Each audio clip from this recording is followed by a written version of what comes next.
yéen kay ñu ànd ak Mamadou Mohamed Ndiaye. jërë ngeen jëf li ñu doon lam-laamee l'observateur nee nañu sikki sàkk amatu ci waa parti socialiste yi ne woon bu ñuy dem ci local yi ñoo waa Benno Bokk Yaakaar lay doon journal bi mi ngi ñuy xamal ne wax jarandu na Aminata Mbengue Ndiaye ak i mbokkam déposé nañu seenub caution fas yéene demal seen bopp ci local yi keroog altine ci lañu yóbbu caution ba ca caisse dépôt et consignation te sax li tax ba yëf yi yeex yéenekaay bi nee nañu moo di Mame Bounama Sall mi trésorier général bu parti bi moo fi newul woon journal bi nañu léegi nag mbir yi leer na way wa daanu na socialiste yi bu ñu dem ci local yi déwén yi duñ ci ànd ak waa Benno Bokk Yaakaar Benno Bokk Yaakaar seen njiit di Macky Sall Sud Quotidien nee nañu baatare na ay kartam defi investituram samp ay candidatam li ñuy dégmati moo di candidat Benno Bokk Yaakaar ca mairie bu Ndakaaru Abdoulaye Diouf Sarr la war a doon Ndar Mansour Faye Kaffrine Abdoulaye Seydou Sow Médina Seydou Gueye Abdoulaye Bibi Baldé ca mairie bu Kolda professeur Moussa Baldé ca conseil départemental bu Kolda journal Les Échos feelu Sud Quotidien ba bind ne Macky Sall teg na ay soam te coow jibul tiiga tojul waaye li mu ñox moo di ci Médina Cheikh Ba di Messi moom la Macky Sall préféré ci Seydou Gueye nga dem ca Kolda Macky dafa zappé Mame Boye Diao jiital Moussa Baldé ak Abdoulaye Bibi Baldé ca Parcelles Assainies kii di Amadou Ba la ñu fas yéene investir ci commune ba ak ci ville ba la sine kaay nañu sagara ngay xeeñ ca Ziguinchor ndax Benoît Sambou ak Seydou Sané yi fa Macky Sall jiital farandoy Doudou Kay nee nañu duñu ko dégg Le Quotidien nañu njawit mi ngi desandi yu xambin ba léegi ci kan mooy doon candidat Benno Bokk Yaakaar ci mairie bu Ndakaaru ndax ba léegi leeragul ci ndax Abdoulaye Diouf Sarr lay doon am ndax Amadou Ba lay doon ca Kaolack moom Le Quotidien nee nañu ki ñu jàpp ne mooy doon candidat Benno Bokk Yaakaar ca mairie ba moo di Mohamed Ndiaye Rahma journal La Tribune nañu Amadou Ba ak Abdoulaye Daouda Diallo ñoom it ñaari adversaire lañu yu wër Macky Sall yoo xam ne seeni mbir du neex a lijjanti ñaari lieutenant yu Macky Sall lañu di ay punkal yu ñu ràññee ci parti APR te duñu jaar hôpital coalition beneen bu tollu ci lijjanti boppam Source nee nañu moo di waa Yewwi Askan Wi ne ñoom it ñoo ngi ciy gisee ay daje ki waxtaan yu dul jeex ngir lijjanti seeni investiture yi ba léegi nag dossier bu Tamba bu Fatick bu Kaolack bu Kees ak bu Ndar waaye yeewee ko guñ ci maanaam ba léegi réglé guñu ko déggoo nañu nag ci ne kii di Ousmane Sonko du doon candidat ca mairie bu Ziguinchor nii ca conseil départemental ba nitam lay investir baa boog mu investir Abdoulaye Baldé su ma déggee waxi forclusion damay réer kàdduy Soham Wardini la ci xët mu njëkku la Sénégal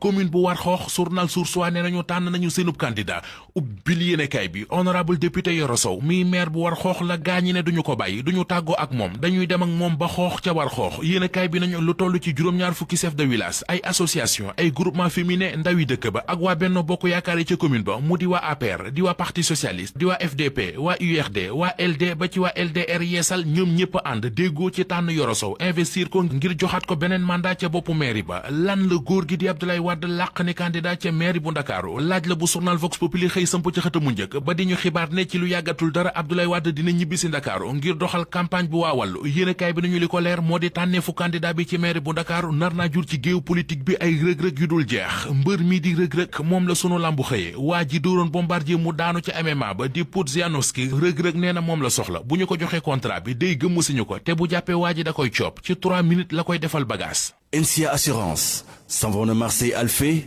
CCPS.